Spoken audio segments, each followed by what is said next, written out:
Salut dinamoviști, bine ați venit la recapitularea dinamovistă. Începem totuși cu naționalele pentru că tocmai au jucat și am avut și noi ceva dinamoviști reprezentanți. La senior n-am avut din păcate, dar merită să-i prezentăm și pe ei pentru că România și-a câștigat ambele meciuri, 3-0 contra Cipru și 2-1 contra Lituania și după cum bine știm, România are maxim de puncte și cel mai probabil își va câștiga grupa și să nu uităm că majoritatea câștigătoare de grupă din Nations League au barajul asigurat, indiferent ce fac în preliminare de mondiale. La Under 21, România de asemenea și-a câștigat ambele meciuri, 6-2 contra Muntenegru și 3-1 contra Elveția. Din păcate, Alexandru și Roșca au fost rezerve în ambele meciuri. Dacă la Roșca m-aș fi așteptat să fie rezervă, la Alexandru, sincer, aș fi crezut, am fi așteptat să fie titular în meciul cu Muntenegru, dar uite că n-a fost cazul. A fost după ce a rezervat și meciul cu Elveția. Totuși, România și-a câștigat ambele meciuri, au dat 9 goluri și va participa pentru a patra ediție consecutivă la campionatul european, o performanță atinsă de foarte puține țări.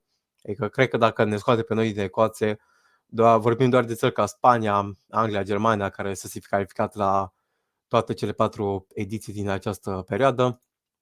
La Under 20, România și-a câștigat meciul de Elite League contra Cehia 1-0, iar după aceea în amicalul cu Elveția au făcut 2-2, după ce Elveția au avut 2-0 și România iată că și-a revenit și a egalat. Pașcal au fost integrați în primul meci, iar în al doilea a jucat până în minutul 83, iar Caragea a jucat doar în meciul cu Cehia din minutul 56.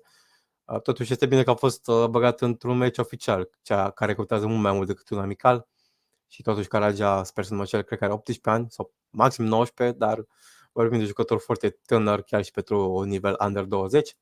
Iar la Under 19, România a pierdut cu Norvegia 0-2, iar după ce a obținut două rezultate chiar foarte impresionante, 2-0 contra Germania și 1-1 contra Spania, România va participa la campionatul european din 2025, care, sigur, este organizat de noi, dar este un lucru mare că și la nivel Under 19, dar și la nivel Under 21 suntem la turneul final. David Rimia în fiecare meci a intrat după pauză, minutul 67 cu Norvegia, de minutul 81 cu Germania și imediat după pauză cu Spania, iar Alex Rimia a intrat abia în meciul cu Germania din minutul 67, iar în restul meciurilor a fost rezervă neutilizată.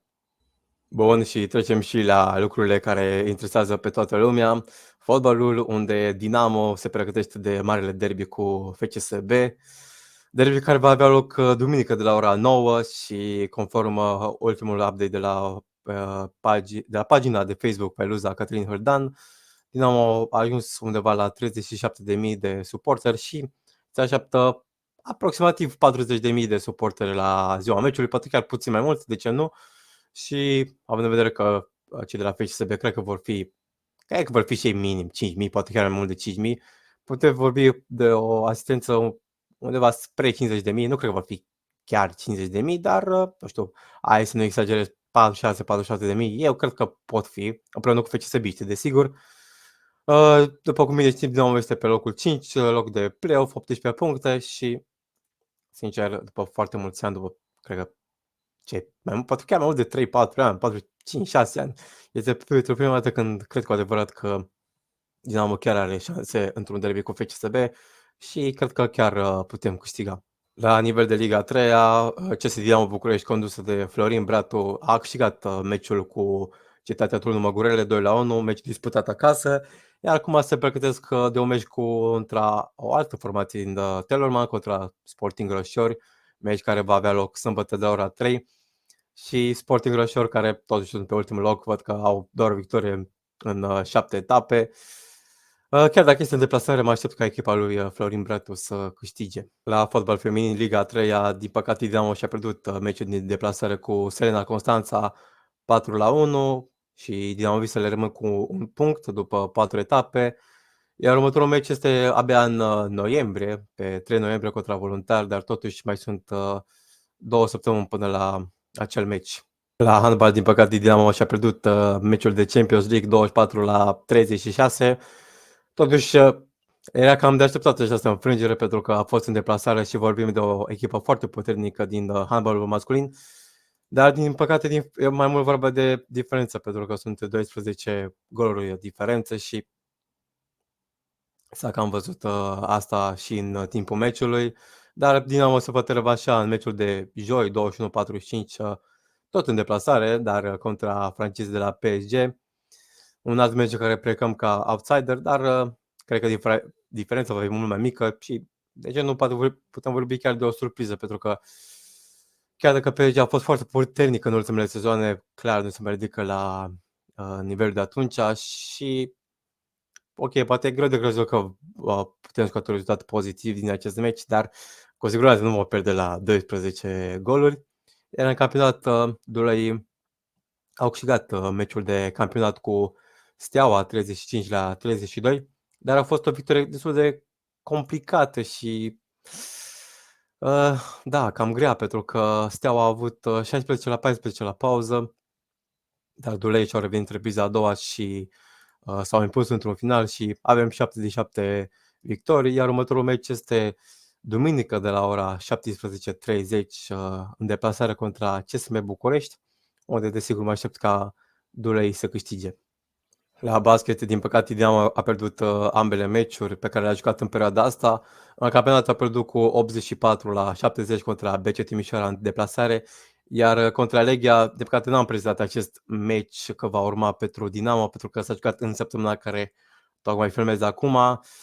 Am pierdut la limită 88-91, dar totuși, după cum bine puteți observa, Dinamo a avut un avantaj foarte mare înainte de sfertul 4, dar Legia s-a impus cu 26-11 în ultimul sfert și într-un final au câștigat. Dinamo are 0 puncte după primele 2 etape din NBL, iar următorul meci european va avea loc abia pe 31 octombrie, deci mai sunt chiar 2 săptămâni la cum filmez eu. Următorul meci este contra Beacon Bears, care au maxim de puncte și dacă nu mă știu, sunt chiar câștigătorii ultimei ediții. Dar campionat Dinamo va juca acasă contra Vâlcea care văd că și au la fel ca noi 2 din 2 victorii. Ultimul meci au pierdut contra Rapid 68-72. Duelul va avea loc duminică de la ora 19. La volei masculin, după cum bine știm, voleibaliștii n-au jucat etapa asta pentru că sunt 11 echipe, deci o echipă va sta la fiecare etapă. Dar următorul meci este sâmbătă de ora 19 contra Universitatea Cluj, Cluj care totuși sunt o echipă mediocră la acest nivel și a pierdut ambele meciuri cu 0-3, deci mă aștept ca Dinamo să se impună și ea cu 3-0. Mai ales că prima etapă a fost puțin cam dezamăgitoare, a pierdut cu 3-1 contra Craiova, unde Dinamo pleca ca favorită. Deci acum trebuie să se revanșeze cu un meci bun și fără emoții contra Cluj. La volei feminin, după un meci foarte tensionant, Dinamo s-a impus într-un final cu 3-2 în meciul cu Corona Brașov, în deplasare, meci de care iată că voleibalistele noastre au obținut 2 puncte și următorul meci este chiar contra Lugoj, care și ele au 5 puncte. Văd că ele și-au câștigat în prima etapă duelul cu Voluntar 3-2, iar după ce au câștigat 3-0 cu Pitești. Și da, meciul va avea loc sâmbătă de ora 16 acasă, deci având în vedere că este un meci jucat acasă, cred că Dinamo poate câștiga cu 3-1 sau măcar cu 3-2. Iar la Polo, Dinamo n-a mai jucat de 2 săptămâni, dar acum se pregătesc de meciul din deplasare, vineri, ora 19 cu Politehnica Cluj-Napoca. După cum bine știm, Dinamo a câștigat ultimul meci 12-4 contra Sport Studențesc, dar să nu uităm că cele mai puternice echipe de la Polo sunt Dinamo și Oradea cu Steaua.